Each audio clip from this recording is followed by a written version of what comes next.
আপনারা অনেক কষ্ট করে ভিডিও বানাচ্ছেন কিন্তু ভিডিওতে ভিউজ বাড়ছে না। ভিউজ আসলেও 10টা 15টা এসে থেমে যাচ্ছে, আর ভিউজ বাড়ছে না।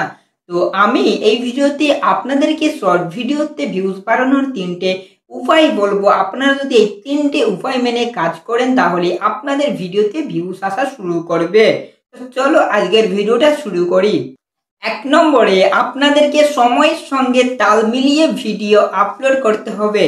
মানে আপনাদেরকে ইউটিউবে ফলো রাখতে হবে, কখন কোন ধরনের ভিডিও ভাইরাল হচ্ছে সেই ধরনের ভিডিও আপনাদেরকে আপলোড করতে হবে। আপনারা যদি 2 বছর আগেকার একটা ভিডিও ভাইরাল হয়েছে সেই ভিডিওটা এখন আপনি আপলোড করছেন তাহলে কিন্তু সেই ভিডিওতে ভিউজ পাবেন না। এই রিসেন্টলি যেসব ভিডিওগুলো ভাইরাল হবে সেই সব ভিডিওগুলো আপনাদেরকে বানাতে হবে। এরপর আপনাদেরকে 15 থেকে 20 সেকেন্ডের একটা ভিডিও বানাতে হবে, কারণ আপনারা ইউটিউবে দেখবেন যেসব শর্ট ভিডিওগুলো ভাইরাল হয়েছে সেগুলো কিন্তু 10 সেকেন্ডের, 15 সেকেন্ডের, 20 সেকেন্ডের ভিডিও। আপনারা যদি একটা শর্ট ভিডিও 40 সেকেন্ড, 50 সেকেন্ডের, 30 সেকেন্ডের ভিডিও বানান তাহলে কিন্তু আপনার সেই শর্ট ভিডিওটা ভাইরাল হবে না, ভিউসও আসবে না।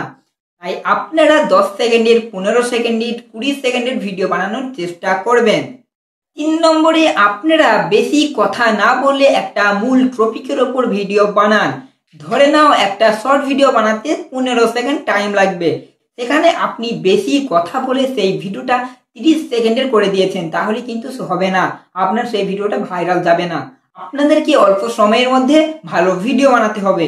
আপনারা অযথা বেশি কথা না বলে ভালো ভিডিও বানান, আপনাদের ভিডিও দেখবেন ভাইরাল হবে। তো ভিডিওটি কেমন হয়েছে কমেন্টে জানাবে, ভালো লাগলে একটি লাইক করবে, আর চ্যানেলে নতুন হয়ে থাকলে চ্যানেলটিকে সাবস্ক্রাইব করে পাশে থাকা বেল আইকনটি প্রেস করবেন।